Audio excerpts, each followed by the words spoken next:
Welcome to the RJLT Economics. Today I want to compare the national characteristics of China and Japan, perhaps superficially so. I want to do this because I think China is going to face a range of challenges, both internal and external, that are quite similar to what Japan did in the 90s. But there are some differences, indeed a lot of differences. So I'll address that as well. I want to highlight two main differences. Since we're talking about economics, let's talk about the supply side and the demand side.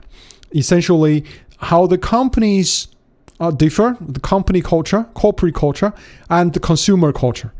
I think these are going to be quite revealing when we start to talk about how China may come out of this period of challenges and difficulties. I want to first start by talking about the consumers. Now, we know that in Japan, of course, I wasn't in Japan in its boom years in the 80s. I wasn't there. I was born already. But I wasn't in Japan. But I've read and heard a lot about Japan in those days. Some of them perhaps were myths. Some of them are perhaps realities.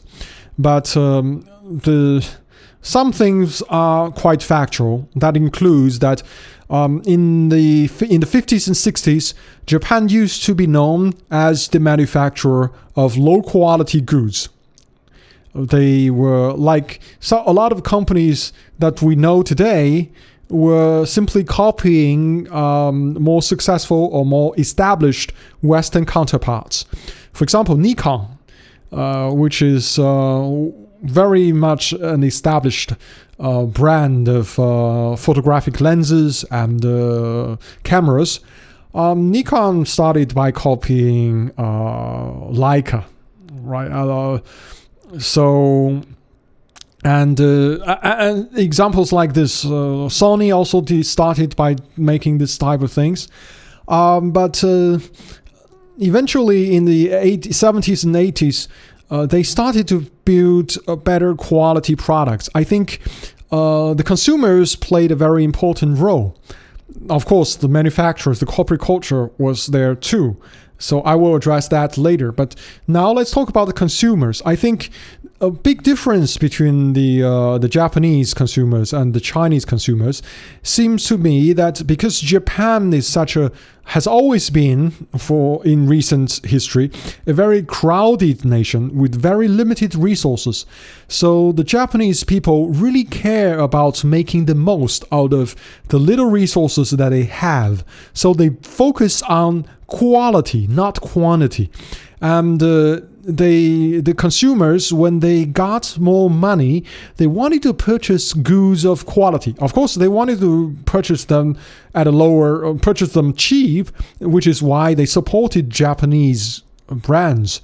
They could, of course, have purchased European products at the time, which were quite dominating, electronics, cameras, etc. But they wanted to buy something that is good quality, but at a lower cost. And that supported Japanese companies that were able to make higher quality products that were nevertheless cheaper, especially in the Japanese domestic market.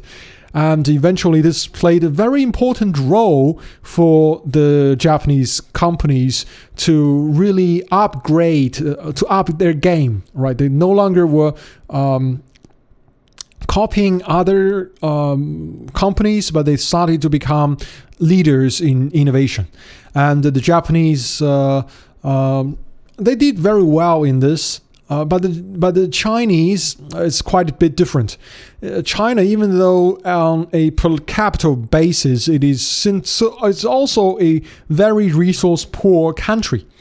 There seems to be a cultural difference, a very profound cultural difference, that people care a lot about quantity. They want to have more. They want to have things that are bigger. They want to impress other people with how much they have. but they don't necessarily care so much about the quality. At least at the current stage, very few Chinese consumers care about the qualities. Now, things are changing. People are becoming more aware of the importance of quality, and people complain about buying poor quality goods. But things are it's a cultural difference, and it takes a long time for this to change, if ever. And in the meantime, Chinese companies continue to pump out low cost but low quality products. If you're not in China, if you buy some things from China and you question the quality that you have just purchased of the product that you just purchased, well, you just know that the same product is offered in even lower quality in China, because there are because the manufacturers know that foreign customers seem to care a little bit more, perhaps not so much more, since they are, especially when they are purchasing things made in China, but they care a little bit more about quality, so they have to strike a balance. In China, the culture seems to be that you buy some things, they break, you buy some more. That, I think, is number one, quite wasteful. But beyond that, when we talk about the support for the industries, it supports an industry that is always lingering on the lower end of the food chain, because they cannot. It's not there. The market is not there to support high quality products. That's one thing. Another difference between the Japanese and Chinese consumers seems to be their priorities. You see, a story of Japan was that if you watch some films, you know that the Japanese were quite fond of their cars, especially in the 80s and 90s. There were a lot of tuners. And this is true. This part was not pure fiction. It was true. And the Japanese in the 80s and 90s, they started to, they were tuning cars, they were tuning Ferraris, Porsches, Lamborghinis. They wanted to have more power, they wanted to have more performance. Again, I think it is the national characteristics of the Japanese people, because they care more about quality, they want performance. And for them, things that are more compact is better. For Chinese consumers, it's somewhat different. Chinese consumers prefer things that are big. They don't care so much about performance. When it comes to cars, for example, there are a lot of cars that are somewhat modified, but the Chinese people like to modify it by perhaps lowering the chassis using air springs. That's the most that people do. They perhaps would more likely buy a Mercedes with a 6-cylinder engine and put a V12 badge on it and put an AMG wheels on them. But these AMG wheels, of course, are just copies, Chinese copies, not authentic AMG wheels. So they want to do this type of modifications. So you see, there is a little bit difference in what people appreciate. And I think this is somewhat sad, because when you have high quality, high performance product, you enjoy yourself. When you buy a fake AMG wheel and put a V12 badge on a 6-cylinder Mercedes, you are dressing it up for other people to see, not for your own enjoyment, because you ain't gonna enjoy a 6-cylinder car as much as a V12, right? So this is a bit sad, but at the same time, also affects the industries. Companies can't make things that are that suit the preferences of a lot of the foreign countries where people care about quality, people care about performance. Instead, what's things that are made in China, even when they are somewhat good quality, now a lot of Chinese cars are decent quality and quite competitively priced, but those cars don't have the level of chassis and performance that a lot of the Western consumers demand. That's a sad thing, because those cars, a lot of them look good. They have big TVs inside. You can play games on them. You can browse the internet, watch stupid videos, and there's self-driving nonsense as well. Fridge inside, there's air, fucking all those complications. They do perfectly well. The interior quality quite good, but just no performance. That's on the consumer side, right? On the demand side. Now let's talk about the supply side. Chinese companies. Let's talk about the Japanese first. My understanding of Japanese companies is, on the one hand, they're very arrogant. They have their own way of doing things, and they are not easy to change. And a lot of times, their ways of doing things have been proven by decades of experience, are not necessarily so fitting for a fast-changing world. But at the same time, the Japanese people, they are also quite humble when they don't know things. So they are willing to explore. They were willing to learn from people who are more advanced. Now, the story about Nikon and Sony, yes, but also the semiconductor industry in Japan. They used to be some of the biggest, most successful. And that was because the Japanese were quite willing to learn from the Americans, even though the Americans bombed them and still occupy them. They know that it is to their advantage if they learn from the good teachers. The same can't be said about the Chinese companies. Chinese companies, on the one hand, are a little bit passive aggressive, I would say, a little bit more how to say, a little inferiority complex. So they are quite defensive of their decisions. It's always good. Whatever they do is good. And but I can't imagine that people who have been working in the industry for 20, 30 years can't tell that some of the things that they are doing are not the best.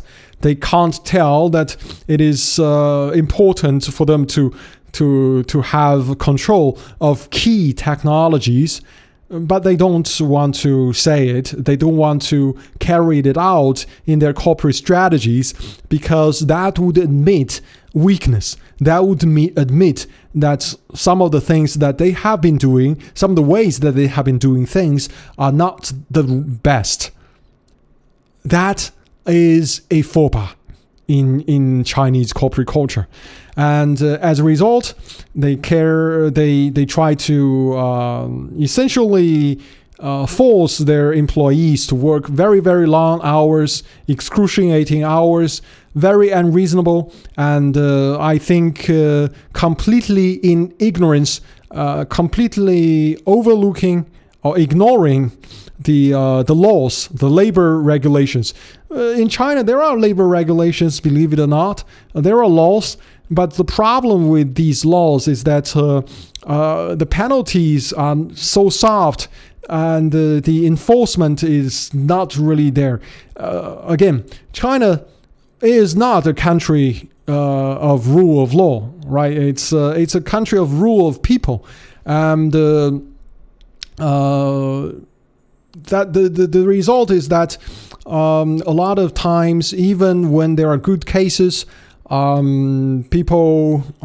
Companies can simply pay some money, right? Let's not say too much, right? I don't want to get in trouble. But that there are some practices that are done to essentially undermine the rule of law. That's a situation in China, and so with that, the Chinese companies are not not at the front in general of innovation. They have a lot of IPs, but if you look at their IPs, you know that a lot of them, most of them, are derivative IPs, not the core technologies, right? So, for example, China still can't make the best, the most advanced semiconductor chips at a scale and cost that is profitable, that is marketable, that is commercially viable. They can do some in labs, but with a very high fault rate. But they can't do that very well in a commercially marketable way. Anyway, you know what I mean.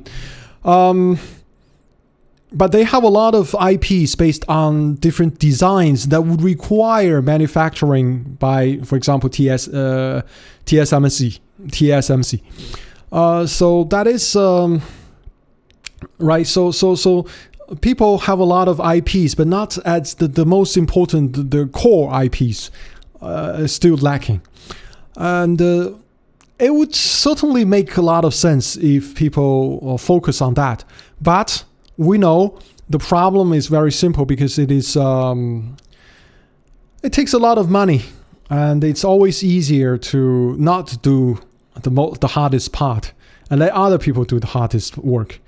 So that is the Chinese culture, corporate culture, and that is a problem as well, I think, going forward.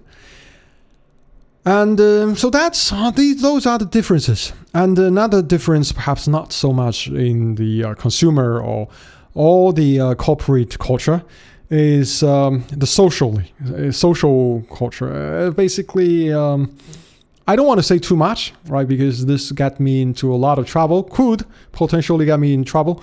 But suffice to say that I think a couple of days ago, or perhaps last week, I made a recording saying that it is not possible for China in its current state to become a leading country that leads the world on technology, on the economy, on many fronts. It could have the biggest economy, but it can't have the most advanced economy. Obviously, that is banned, right? You can't say that in China. In China, you have to say that everything is good. If you are in a corporate environment, the boss is always right. You can't question the boss, otherwise you get fired, or worse, you don't get fired, but you don't get promoted. Perhaps that's even worse, right? In the government, the lower tier officials, they have to say that their boss is always right. Right? It's essentially across the society, everywhere you see it's yes man. It's very, in that sense, it is quite oppressive. But at the same time, people are venting this. If you go on Chinese social media, you see antagonism that is not seen on a level that is not seen some other platforms that I've frequented in the outside China. YouTube, for example, I think people are quite positive, quite supportive. But in China, it is when people agree, they don't say anything. But a lot of people like to vent. They want to criticize. Perhaps I also do that, I guess. And that could be a cultural thing. I think the reason this happens online, virtually, behind a pseudonym for a lot of people is that, in their day-to-day, they have been so oppressed. They see that some of the things that their bosses are doing are not right. They see that a lot of the things that their works have been involved in can be done better, but they cannot speak up. If they speak up, they lose their job, they lose money. So they see all these things around them that are not right, and they just want to vent. And there is no place to vent. Because in China, if you speak up, you risk prison time for speaking up. So people just go online, use a pseudonym, and start to criticize, even though, I've seen people who supposedly disagree with me and say you're stupid, you don't understand this and that. Of course, I make more recordings in Chinese about cars, right? But actually, you see, that guy is in perfect agreement with what I was saying, except that he listened a couple of words and he does not want to spend the time to listen. Instead, he just wanted to vent. This is very common in China, and I see this as a social problem that, if not managed, will lead to... it's like you see, it's like a pressure cooker, right? If you don't have a release valve on the pressure cooker, eventually it's gonna blow. So that is not very good either. So anyway, this perhaps is a digression, but mainly focusing on what I said before, a couple of minutes before, about the consumers and the companies. I think the difference between Japan and China mainly is that Japan, by the time that its bubble burst by the end of the 80s, it was already a quite advanced economy. Advanced in the sense that it has a lot of key technologies, the semiconductors, in photography, in photographic photographic sensors, in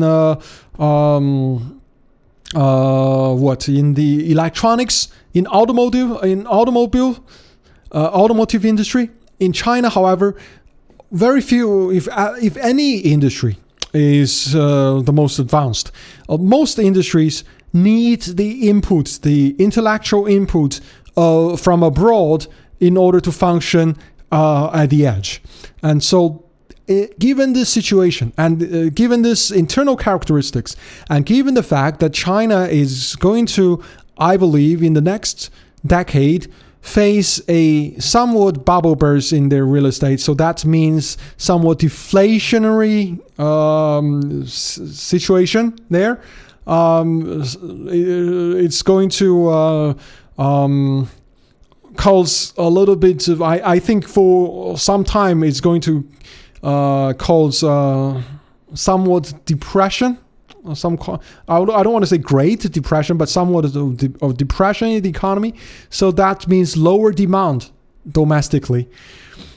And at the same time, there's going to be internationally a lower demand of Chinese-made goods, and that is simply because the world is undergoing a period of economic recession. Right, the world is in recession completely. So, and there is also a risk of decoupling from the United States.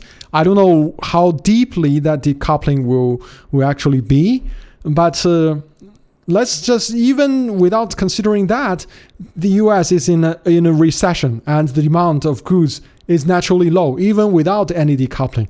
So internally there's going to be lower demand, and externally lower demand too. And internally there's going to be a shrinkage of credit. That's going to cause, I think, a drop in living standards, and it's going to be a period of difficulties. How China could address this, I think China should focus on shifting. I think the government, since it's taking such a leading role in everything, should try to encourage people to focus more on quality, not so much on quantity. About the performance, not how it looks. And so this would help foster a domestic market that can support industries that can support industries that want to invest in leading technologies that are competitive globally.